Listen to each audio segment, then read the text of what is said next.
அரசு பள்ளிகளை சேர்ந்த முன்னாள் மாணவர்கள் இணைந்திருக்கக்கூடிய இந்த மகத்தான நிகழ்ச்சியில் கவிஞர் நந்தலாலா அவர்களை வாழ்த்துரை வழங்க அன்புடன் அழைக்கிறோம்.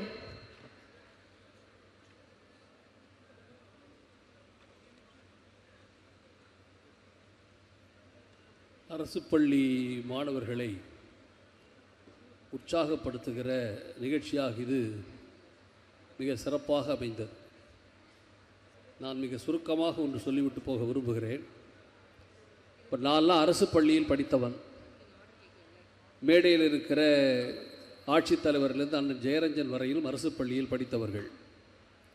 அது ஒன்றும் பெரிய அதிசயம் அல்ல. நாங்கள் படித்தபோது அரசு பள்ளி மட்டும்தான் இருந்துச்சு. அது ஒன்றும் பெரிய அதிசயம் இல்லை. ஆனால் இன்று தனியார் பள்ளிகள் பெருத்திருக்கிற காலத்தில் அரசு பள்ளியில் படிக்கிற உங்களைத்தான் நான் முதலில் நெஞ்சார மனதார போற்றுகிறேன், வணங்குகிறேன். எனக்கு திருக்கோளையில் பேசுவதில் எனக்கு இன்றைக்கி சற்று உடல்நலம் இல்லாமல் தான் நான் வந்தேன். ஆனால் திருக்குவளை என்பதால் வர ஒரு காரணம் இருக்குது. தலைவர் கலைஞருடைய வீட்டை போய் வந்த உடனே பார்த்தேன். எல்லாரும் திருக்குறள் பற்றி பேசிக்கிட்டே இருக்கிறோம். எனக்கு தெரிஞ்சு திருக்குறளில் ரெண்டு பூக்களை தான் வள்ளுவன் சொல்லியிருக்கான்.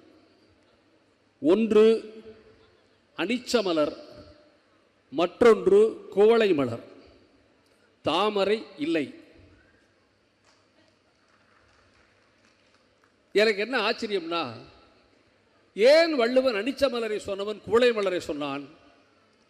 எப்படியோ வள்ளுவ பேராசானுக்கு ஒன்று புரிந்திருக்கிறது.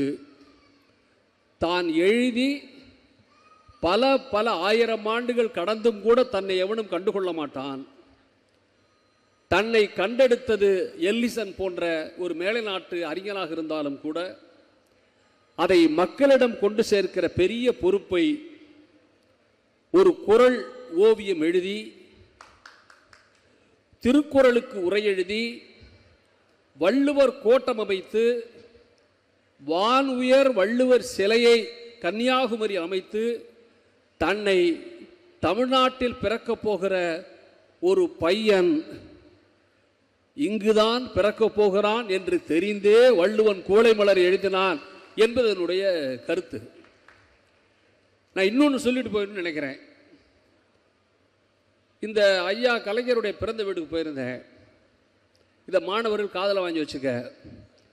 சில பேர் இன்னைக்கு பெரியாரை பற்றி என்னென்னமோ பேசுகிறான், அதெல்லாம் விட்டுருவோம். ஒரு புகைப்படம் என்னை மிக மிக ஈர்த்தது. அம்மையார் இந்திரா காந்தி பாரத பிரதமர் அவர்களும் உங்கள் மண்ணின் மைந்தர் கலைஞர் அவர்களும் முதலமைச்சரான பிறகு 2 பேரும் சந்தித்துக் கொள்கிற புகைப்படம் ஒன்று அந்த வீட்டில் இருக்குது. இப்போ நான் அதை பேசி முடித்தோன்னு நீ போய் பார்க்கலாமா அந்த படத்தை. மரியாதைக்குரிய சுமன் ஐஏஎஸ் போன்றவர்கள் தமிழ்நாடு முழுதும் முயன்று எங்களையெல்லாம் அரசு பள்ளிக்கு போன்னு சொன்னார். நான் ஒரு நன்றியோடு ஒன்று சொல்லிவிட்டு போகிறேன். இந்த பக்கம் அம்மையார் இந்திரா உட்கார்ந்துருக்காங்க, இந்த பக்கம் கலைஞர் உட்கார்ந்துருக்காரு. அந்த ஃபோட்டோவை போய் பாருங்கள். கலைஞர் அந்த காலத்து கலைஞர், இந்த நீள துண்டு போட்டிருப்பார்ல அந்த கால கலைஞர் அவர். இந்திரா காந்தி பக்கத்து பார்க்குறாங்க. நீங்கள் கொஞ்சம் புரிஞ்சுக்குங்க, இந்திரா காந்தி யார், கலைஞர் யாருன்னு யோசிங்க. சமூக கட்டமைப்பில் அந்த அம்மா இந்திய சாதி அமைப்பில் மிக உயர்ந்த ஒரு சாதியிலே பிறந்தவர். கலைஞர் தமிழ் சமூக கட்டமைப்பில் ஒரு மிக மிக பிற்படுத்தப்பட்ட சாதியில் பிறந்தவர். 2 பேரும் பக்கத்தில். அந்த அம்மா சாந்திநிகேதனில் படித்தவங்க. கலைஞர் திருவாரூர் பாய்ஸ் ஸ்கூலில் படித்தவர். அந்த அம்மா விளையாண்டது காந்தியின் முதுகில் உட்கார்ந்து. ஃபோட்டோகிராஃபிக் ஆல்பம் இருக்குது. அவர் இந்திரா காந்தியை பற்றி ஆல்பத்தில் நீங்கள் படத்தை பார்க்கலாம். காந்தியோட முதுகலை ஏறி உட்கார்ந்து இந்திரா காந்தி விளையாடுவாங்க. நம்ம கலைஞர் திருவாரூர் பாய்ஸ் ஸ்கூல் தெருவில் விளையாண்டவர். அவங்க அப்பா ஆங்கிலத்தை பின்னி பெடல் எடுப்பார், ஜவஹர்லால் நேரு. இவங்க அப்பாவுக்கு ஆங்கிலம் எல்லாம் தெரியாது.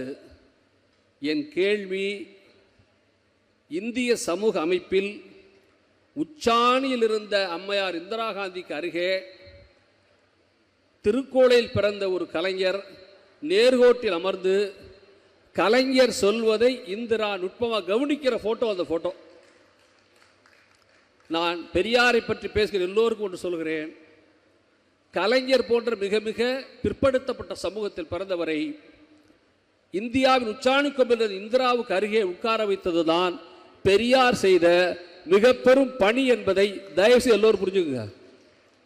எனவே அரசு பள்ளியில் சிறப்பாக படியுங்கள். நான் இன்னொன்று கூட சொல்லிட்டு போயிடுறேன், ஏழையாக பிறப்பது பாவம் அல்ல, அது ஒரு சேலஞ்ச். அது ஒரு சேலஞ்ச் இல்லாத வாழ்க்கையில் முன்னேறவே முடியாது. அரசு பள்ளியில் படியுங்கள். இந்த அரசு, மரியாதைக்குரிய முதல்வர் திரும்ப ஸ்டாலின் அவர்களுடைய அரசு, அரசு பள்ளி மாணவர்களை கையில் சுமந்து அற்புதங்களை செய்கிறது. எனவே இந்த விழாவை வாழ்த்துகிறேன். வாய்ப்பை தந்த மேடையில் இருக்கிற பல பெரியவர்களுக்கு, அறிஞர்களுக்கு நேரம் கருதி நன்றி சொல்லி விடைபெறுகிறேன். வாய்ப்புக்கு நன்றி.